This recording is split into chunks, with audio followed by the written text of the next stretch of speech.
What's up? What's up? What's up? What's Hello. going on, 10 Hut? Hey guys, it is 7 p.m. Pacific time, and every time I say this, because a lot of you guys been watching us from the East Coast, so just know that every Thursday at 7 p.m. Pacific time. Thank you so much for those that have been actually subscribing, liking our show, and sharing our show. So we really appreciate that. And you know what? What are you guys thinking about this countdown thing? We I like it, man. It's pretty good. I like it. So I noticed that it goes really fast tempo, then it starts slowing down. So definitely got to work on that, But other than that, guys, we have a great, awesome guest, and I have to say that this is something that I love to share because it really shows like what veterans can do if you put your mind into something, right? And I want to introduce to you guys Carolina Hernandez. And I want to say that, when I put this title together, I was trying to figure out like what I was going to put for this title because it was last minute. And I say, from boots to fashion. And you don't really know a lot of veterans that do a lot of fashion. So I want to say this is awesome. Great. And thank you for being part of the show. Awesome, guys. Carolina, is all yours. Oh, thank you so much for invitation. I'm always a unicorn everywhere I go. Like you're like, oh, you do this, you do that. I'm like, yeah. I mean, it is what it is. We're veterans. I'm a U.S. Navy veteran. I'm still serving in the Navy Reserves. And that's right. My fault. I started sewing because my mom taught me how to sew. Because in Mexico, it's cheaper to make clothes than buy them. And I was born and raised in Mexico, so of course I'm gonna, it was kind of like that tradition. And also because I'm the third generation of seamstresses in my family, both of my grandmothers used to make clothes. So I kind of like have that, passed down from generation to generation. And then I didn't want to be like everybody else. I was like, I want to wear my own short skirt. I want to be, my own style, my own thing, like something that nobody else will have. And that was kind of like the reason why I was kind of like experimenting with fabrics and just giving it a try. And the reason why I moved to the States is because I wanted to pursue my education in fashion design. And when I was 18 years old, I moved to LA, and I was like, oh, I'm in LA. Let me go to school. And then next thing you know, I will go to the movie theaters, and I'm like, shoot, like I don't understand anything because I was born and raised in Mexico. I didn't speak English. I was like the Home Depot guy. And it was kind of like a learning experience, adapting to a new culture, to a new country, and learning everything from scratch at 18 years old. But then from there, I was like, you know what? I wanted to pursue my education and kind of like focus on the reason why I moved to the States. And then next thing you know, I met somebody that was in the Navy, and I was like, what's that? And then he's like, well, you get to go overseas and you get to do all these cool things. And I was like, I need to sign up for that. Wait, was that a recruiter? Was it a recruiter or it was like actually so a friend of mine that was in the Navy. Oh. So he wasn't a recruiter? He probably got a bonus for having you join. He was probably doing his tour over at the recruiting station. He was one of those. He was so awesome that he was not really trying to sell it, but it intrigued me when he said you get to go all over the world. And I was like, oh, I'm in. I'm like, I'll sign up. Yeah. But I didn't know what it was. I was trying to when I realized that it was different branches, I tried to go to the Air Force, but they were like, well, you need to have your GED. And I was like, well, I'm taking classes right now, but I don't have it yet. And when I went to the Navy office, they were like, oh, no. You're good, girl. Bring your Mexican certificate, take this quiz, and you're good to go. Yeah, but because in Mexico, we don't have multiple choice. It's either you know the answer or you don't. Yeah. And the guy said that he's like, in schools in Mexico, the schools are more difficult than here because here you have multiple choice and there we don't have that. But anyways, that's how I joined the Navy. And then being in the Navy, I was just fascinated by meeting people from all over the world. Like I got to meet people from China, Middle East, South America. Okay. I have a quick question. Uh-huh. So you came from Mexico, and then so you joined at what age? You joined the military at what age? Because you came at 18. I was 23 when I joined. Mm-hmm. Oh, okay. Yeah. So you kind of had some exposure to the language. You were yes, somewhat... I was taking classes. Yes, I was taking classes. I was, going to school at night, working and trying to kind of like get to that. I was taking that GED classes as well because I was like, I really want to get my GED and pursue my education because that's the reason why I moved to the States, to go to a fashion design school. I was just wondering if you had any trouble with language while you were like in basic training and stuff like that. But I mean, Oh, I'm I pretty mean, sure you had already mastered it. well, until this day, sometimes I had to Google certain words, you know. It happens to me too, and I've been in this country for 20 some years, so it still Or like happens to me. sometimes I still make mistakes. Like I was telling my boyfriend, I was like, "Oh man, I baked these cupcakes and I put plenty of sprinklers," and he started laughing. He's like, "You meant sprinkles," and I'm like, "Oh yeah, sprinkles, not sprinklers." So tell me a little bit about, I know reading at the bio and what I've seen so far from the posts that you put a lot about your, the events that you've been doing. Yes. So tell us a little bit about the event that you won, an award that you won after, or was it during when you was getting your bachelor's in fashion? I don't Was it remember. during or after there was an event? It looks like on your bio it says something about you won something, or Oh you was yes, yes. awarded It was something. Yeah. okay. So when I went to school, Mhm. after I get out of after 4 years, I'm like, okay, I'm out, I'm done. Went to school for fashion design, and during the last year they had a competition. And I remember I was like, because I've been sewing for many years, I'm like, you know what, screw this. I'm making a new collection just to showcase and compete. And I made 5 dresses, like kind of like more like kind of custom-y. And I won the most creative award and a scholarship during that competition. Oh And, wow. Yeah. and to me, that was powerful because I was like, wow, like, when I got out of the Navy, I was like, I never been to school here, so I don't know how it's gonna go. Like, I never, like, I'm like, I was kind of anxious, kind of a little nervous, like, I don't know if I'm gonna do good or, you know. But honestly, we're veterans, we can do anything, And when I started school, I was so determined. I was every weekend at school sewing until 1, 2 in the morning. Wow. And I think it showed, when I graduated with highest honors. And not to mention, I was like, if the VA is paying for my school, the least I can do is get A's. Yeah. Yeah. Definitely. Mm-hmm. Go ahead, Jose. I know he's gonna say something. Yeah, so it's that veteran narrative that I keep coming across, of that, it takes us time to finish school, or it takes us, we're looked at as these fragile individuals that go into, whatever it is that you're doing, a career or school, or the job market. Mm-hmm. And this is the type of stories that changes that narrative.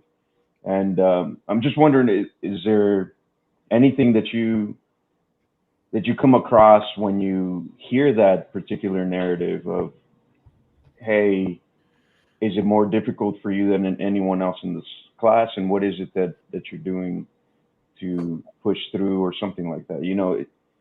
Does it make you angry when people approach you differently because you're a veteran? Not really. Well, when I went to school, I was, because I was already in my late 20s. A lot of these young girls were like, like early 20s. So I took them kind of like as little sisters, because I had a sailor's mouth. And when I started school, I'm like, whoa, like I need to work on that because they're looking up to me. And I cannot come in like, hey, F this, F that, and I got to change. You can cuss on here. It's okay. Yeah. I was like, I got to change that because they're looking at me like an older sister. I'm like a mentor. So I'm like, I need to work on that and be kind of like an inspiration more than like, oh my God, I don't want to be near her, But I think because when I was on active duty, I deployed 3 times. And during my last deployment, I was like, you know what? I'm like, I love the Navy and I like what we're doing. But I moved to this country to pursue my career, and I would rather get out and pursue that. And not to mention, I'll be sending watch in the middle of nowhere at 2 a.m, outside freezing cold. And I'm going to get out and I'm never going to complain. I don't care, like how difficult it gets. I'm going to go through it because I'm like, I don't want to be in the middle of nowhere, cold and not accomplishing anything. So I'm like, I want to get out and I'm going to do my best. And that was my mindset when I went to school, and having all these young people there as my classmates. And they were looking at me like, oh my God, you probably have like people helping you. Like they will make jokes like, oh, you're like Cinderella. You have like the mice helping you sewing and all that. But I'm like, no, like I'm not on a deployment. Like I'm home. Like I get to sew and do as much as I can with my time. So I was so driven because I'm like, I'm not in the middle of nowhere. They couldn't understand that. I'm like, I'm home. I'm in the United States. I'm home, Yeah. That's something that I have to say, that is that what you mentioned about the driven, right? So that what separates a lot of people, regardless if you're a veteran or not. That focus, that driven mentality, really makes it or break it to something that, you know, get out of the funk that you in, or accomplish what is that you want, right? So there's something about 10 HUD that we always educated all the vets and say, I know with myself and Jose, when we went through the whole entire bunker labs, you know, program, we were always talking about, you know, let's change your mission and make that mission for yourself, and build that, you know, energy and that, you know, the mindset to what is it you want to accomplish. Because at the end of the day, you know, you want to use all those skills and all that, you know, motivation and all that discipline to accomplish that end goal, which is whatever is that, you know, the individual wants. So, you know, that's awesome. Hey, Will, do you have anything? I know you've been trying to say something, but I can't hear you, man. Yeah, we still can't hear you, bro. Yeah. StreamYard don't like you. So go ahead. Yeah. Go ahead. I do want to mention something, because Pedro mentioned that mission-driven mentality, that if you didn't have it before you went into the military, you definitely gained it while you were in the military. But that's one thing that I think, from what just listening to you for the past 10 minutes, you know, it's, you went in with the mission. Your mission was, you know, and I read your bio as well. Like you mentioned, you know what, I want to give back to the country that had given me so much.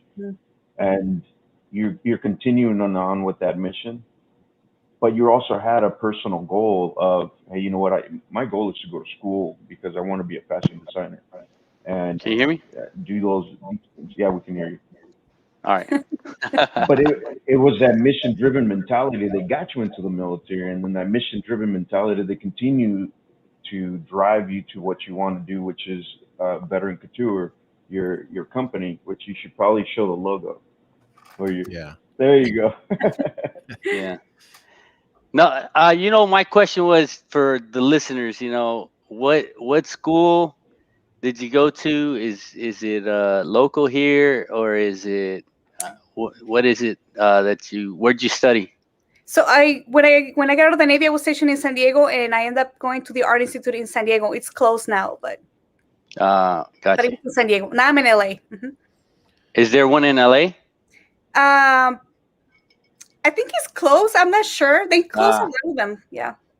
Yeah. Okay. The one thing I will always hear from my classmates is like, "Oh, school sucks" and whatever. But to me, it's like, you know what? Everything is gonna be how you make it. You know. Exactly. Yeah. I make the most of it. I learned so much, and I'm one of the few that graduated from that school and is still doing fashion design. The majority are doing something else. Oh wow. Wow. Well, that tells a lot. Yeah, definitely. And don't get me wrong, this is a cutthroat industry and it's very competitive and nobody wants to mentor you. But I feel like, you know what? Only the strong will survive. Yeah. How long have you been in business? When did Veteran Couture? So 2015, I started my brand, and I was like, well, I'm a veteran and I'm a couture designer because I make everything from scratch. You know, my dresses, headpieces, everything you see on my social media or my Etsy store, everything. I make everything. And that's what I was like. I want it to be meaningful. I'm like a painter, you know, like a painter doesn't go and say, oh, so and so painted this, but it's my design. You know, I'm like, I'm a designer. I make everything. Like everything you see is everything I make myself. But in 2015, I built my brand, and then you know, like once again, this industry it's kind of weird. So I've been doing other things, serving in the reserves, working with other nonprofits. So I've been kind of like jumping around. I think a lot of us kind of like can relate that we kind of bounce around multiple things. Yeah, we do. But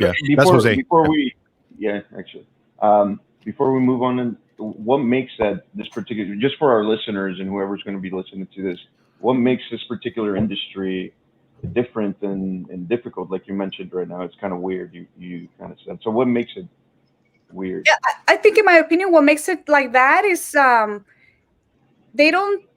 it's just all about kind of like, how can you be better than me type of thing. It's the ego. Competitive advantage. Yeah.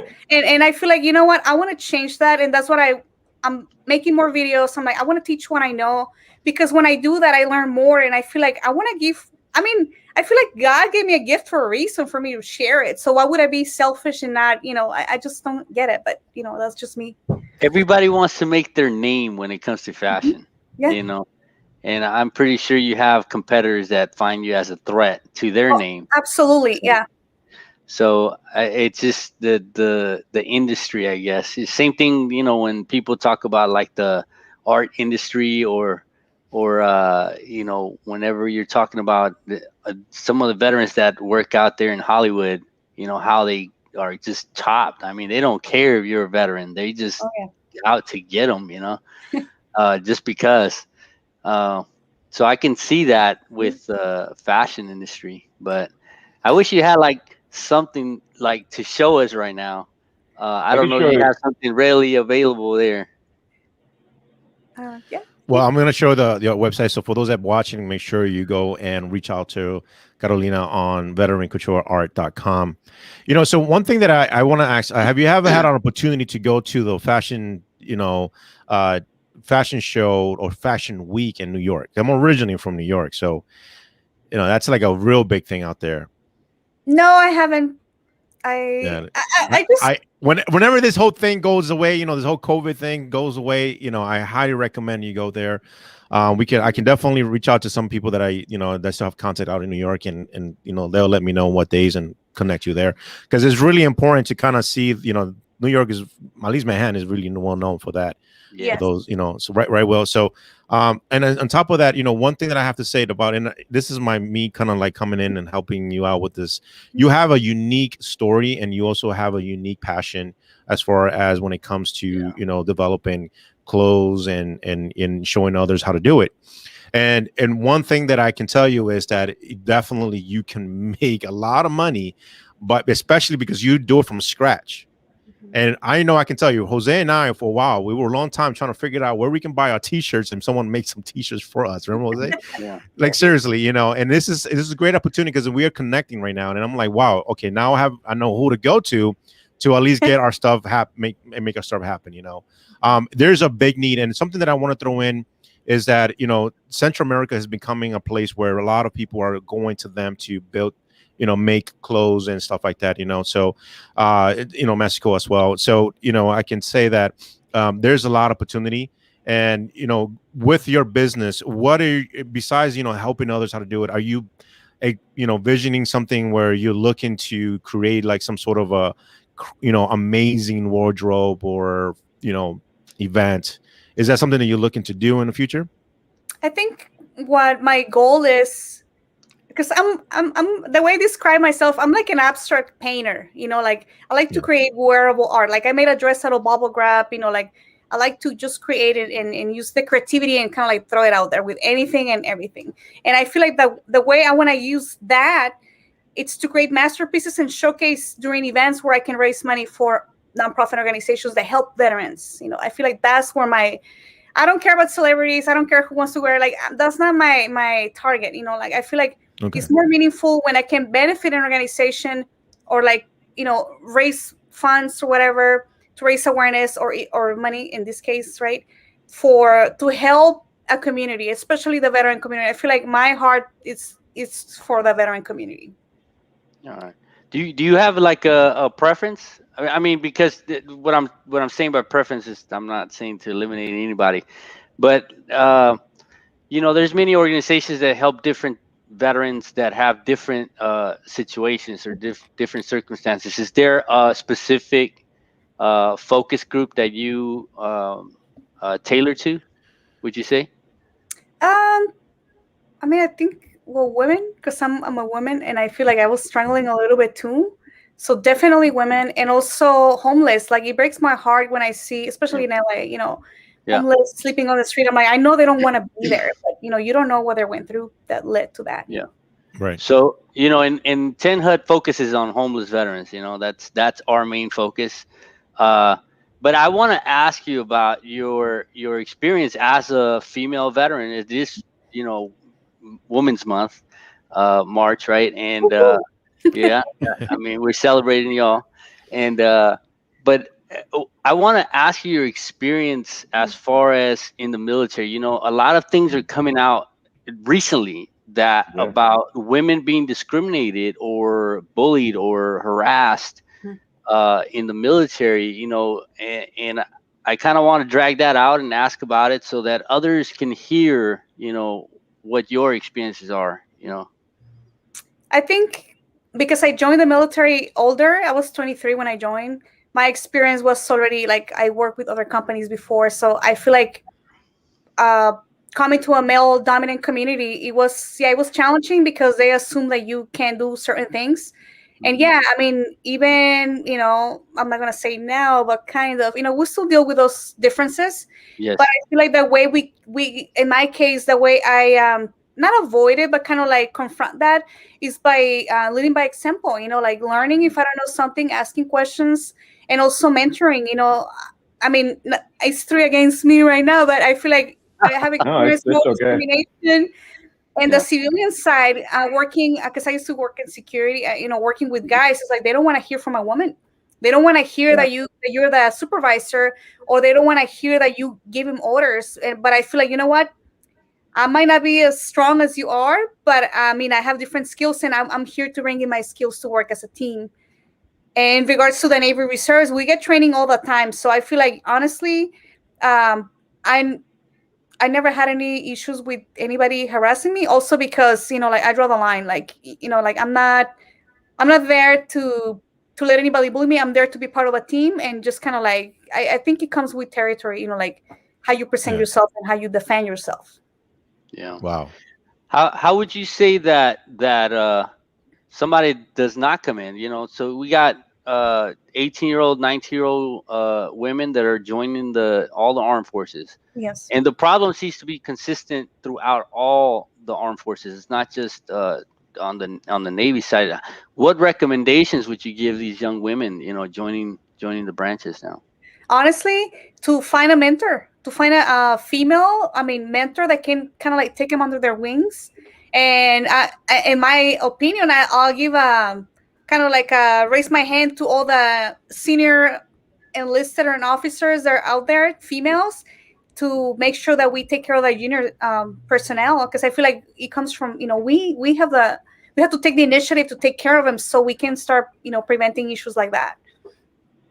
I want to ask something real quick. Something that what you just finished saying is what popped in my mind. I was in an MP unit, military police unit, and I can tell you some of these women service members were really tough with other women as far as like the lower enlisted. I was going to mention about the and I'm like, and what you mentioned is really important to help others, so they don't feel like I'm new here, I'm a private, and I'm like, I don't know who to talk to now because higher chain of command is like looking down upon me. Yeah. But it's a really good point what you said right there. Yeah, because I remember when I check in on active duty, the first classes, the supervisors were very mean to us. They were screaming at us, and I was like, whoa, but they took care of us. That was their way to show like, we got you, but that was kind of rough love, Yeah. But I always remember that, and I'm like, well, what kind of leader do I want to be? I want to be the one that, how do I want to communicate? And I feel like, it's been changing, like if you look at how times have changed. Before, people were kind of like more aggressive. Now they're kind of more like, okay, let's talk. Yeah. And I've always argued that approach. I prefer to be more approachable than come at somebody with a strong attitude or very intimidating in some way. Not that I can't, I can be an a-hole. I was a drill instructor. I don't think you can, bro. You're Air Force. No, I can't. I could be an a-hole. You can ask some of my students about the a-holeness. They would probably tell you right now, like, dude, this guy was Bob Ross was an instructor too, dude, and I don't think he had a mean bone in his body. Bob Rogers, bro. Yes, he was. Yes, he was.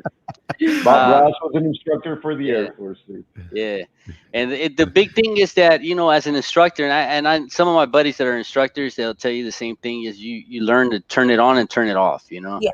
And when it comes to that stuff, when it comes to leading a large group of individuals, you have to always make them confide in you, and be, let them know, you could be the asshole that takes them down, but at the same time, it's at first I'm approachable. You can come talk to me, not yelling and screaming like you said in the get-go.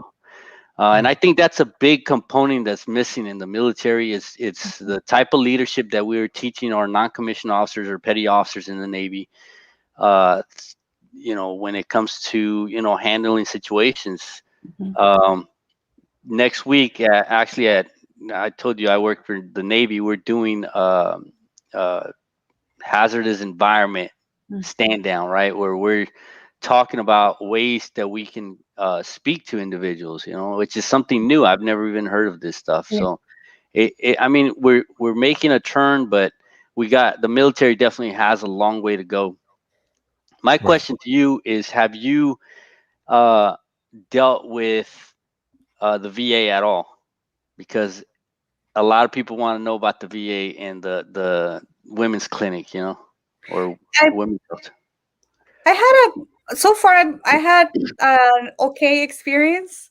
Like if I have an emergency or something, like I know I can go to the VA and I don't feel like, like I don't want to go, or, Don't get me wrong. I mean, whether I wear sweats or like a freaking big hoodie, so it's like, I can't help it. It's just, I guess, comes with it. Yeah. Gotcha. I always get out.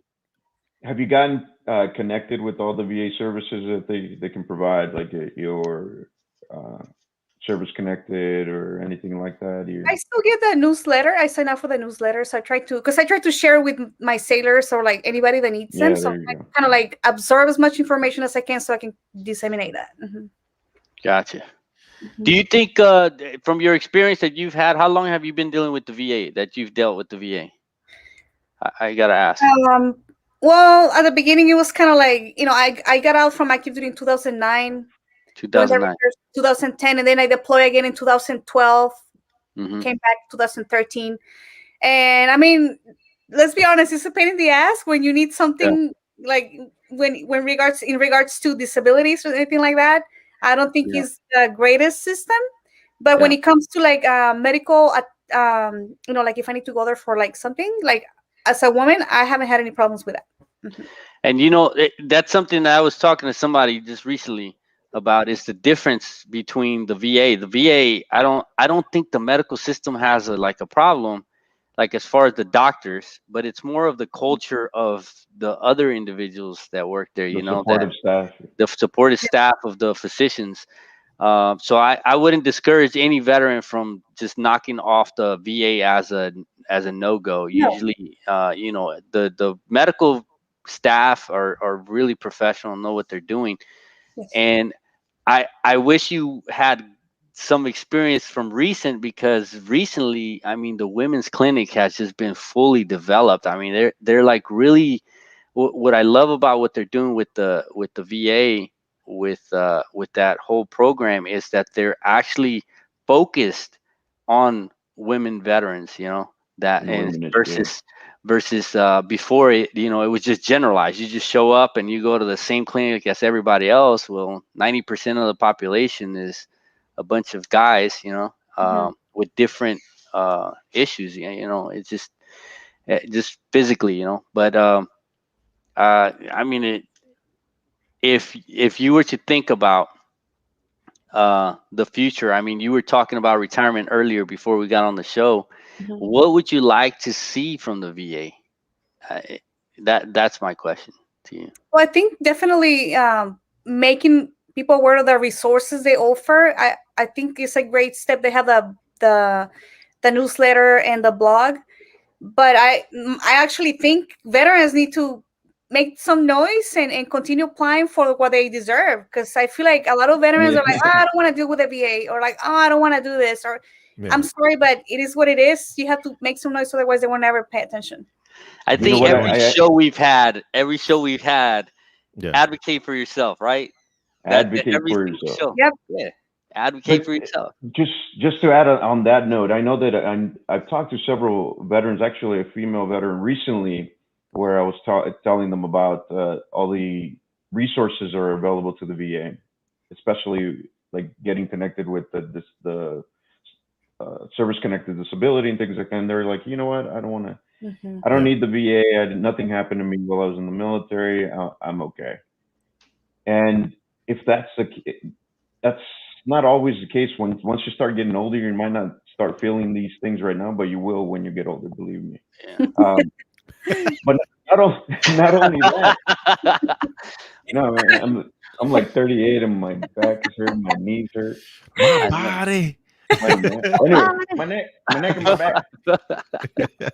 But signing up for the VA, even if nothing's wrong right now, signing up for the VA, it makes the pool of money that the government every fiscal year it replenishes.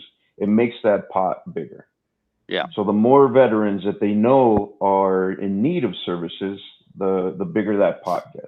Yeah. So it helps out other veterans. That's why every year we see an increase of 0.1% or 1% on our disability 3%. because Yeah.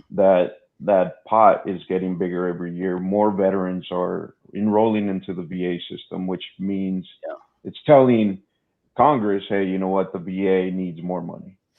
And so for you those know, Jose, veterans that think to your like point, that, yeah, go ahead, brother. Yeah. No. Just to your point, you know, just throwing it out there. Don't forget about other stuff that's out there because a lot of veterans don't sign up and they're missing out on a bunch of other stuff that has nothing to do with health. You know, everybody just goes to health, but I want to really add something to what Jose said because my wife, in the beginning, she was like, I don't want to deal with the VA, blah blah blah. She's a veteran, and then she applied for disability, you know, and it really, after going a second, third time, they told her that it really opened up more awareness for situation what women go through in the military. And so it really helps out, you know, as for women to get to them understand, or physicians to understand like what they're going through, you know. So it's really, really important.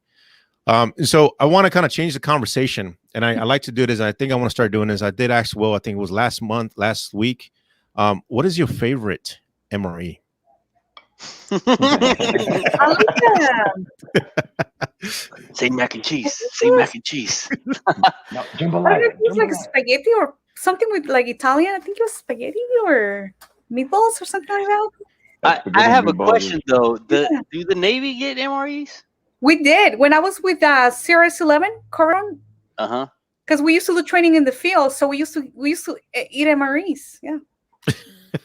So spaghetti is your favorite? You got to add cheese to that because spaghetti by itself on that MRE is like. No, it had like meatballs in the sauce. I mean, you put that cheese spread, the jalapeno. Then you got to put the crackers, you know, like, cheese spread, put it in you there. have mix to. Crumble up some crackers, put it in there, put the cheese in there, warm it up a little more, stir it up. Yeah. So that, you know, so yeah, that was my question for you. Actually, I have another question because I know that you wanted to get in. You're getting involved with the veteran community, and actually, you're getting involved with the community in general because you mentioned that you, like when we were off the air earlier today, you said that you're wanting to start teaching, like the community, either kids, parents. You know, you wanted to start teaching them a lot of your skills and showing them how to make their own clothes, essentially. So is that on the pipeline? How far have you gone on that particular idea? And then you wanted to make it as a nonprofit, right? Within your maybe not right now, maybe in the future, but right now, because you know, I always tell people like I'm like a monkey, and I'm sorry, but like I'm all over the place. But I feel like somehow it's slowly getting there. The term you use is. I am. You know, I'm not gonna lie. That's why it's hard for me to meditate too. But anyways, to answer your question, Squirrel. Yeah, we were like that. I started making videos, but it takes so much time and the editing and the music. But I'm like, you know what? Even if they suck, like I gotta get it going, and slowly I'm gonna learn it. You know, like once again, the veteran mindset, like I'll figure it out. So now I have my goal is from this point forward, and I already shared 2 videos from this week to do it weekly. To throw a video weekly, and then I start doing my Zoom classes, even if it's something basic, but just kind of like get the ball rolling, because I feel like that's what makes me a better person, to be able to explain something, and I learn more that way too. So I'm always sewing. Do you have like a basic, like the most basic class ever? Because I'd probably prick myself with the needle 100 times before I get it into the clothes. So didn't it teach you how to sew in basic training? No, bro. No, They didn't teach you how to sew a button onto your uniform? No. no. What a We had to do it crappy without a instructor button. you had. No, Yeah, you just go without a button. You're going out out of of the field. rigs, Just do it out without of a button. rigs, out of rigs. They didn't You're care. going to the field. No one's going to see you. And if the general's out there or the colonel's out there out in the field, I guarantee you I'll run away before I'm you see. blaming your drill sergeant. You know What kind that, of right? military That's did you what I'm join, bro? blaming. That, because I always had all mine freaking learn how to freaking It's because sew buttons it's because on. Air Force is bougie, man. That's why. Yeah, Yeah, because Yeah, I don't want absolutely. them looking like slobs out there and say my name in any of their sloppiness. Yeah, that's why we carry extra equipment. So we carry extra uniforms. One of them, screw it, just put on another one. Oh, Yeah. must be nice. Must be nice. That's, Yeah, What so that's why my legs I- were thick because I was always carrying extra equipment. I have a suggestion. You know, like you got my mind going. Like, man, how does can she teach? Have you ever looked at like some of these design schools and maybe look for veterans that are currently in school and possibly bringing them on to help you out as interns? I wouldn't know how to do that. Like, I guess I would have to. I thought the easiest way for me to do it's Hello. no, but like school or like, because sometimes schools are kind of like, like, well, wait. No, I mean, you always can reach out to the school and say, "Hey, what's your population of veterans?" To first find out if it's even worth your time. If there's, oh, we don't have any, or we don't track that, then they're Yeah. probably not concerned about their veterans. they're not. But Yeah. if you contact the school, find out what's their population of veterans. Most schools do because they want that GI money, that GI Of course. Bill money, right? Yeah. Or voc rehab or whatever other benefits they're using. But find out what their population and then say, hey, look, I'm a designer myself and I'm pretty good and I love to teach and I wanted to bring on some as internships. How can I add, bring it out there, throw it out there to your school so that they can reach out to me? If you're really interested in something like that, Pedro and I can help you set up, Yeah. because there is a particular program that you have to sign up for first, Okay. Yeah. and then they can gain hours for their school Yeah.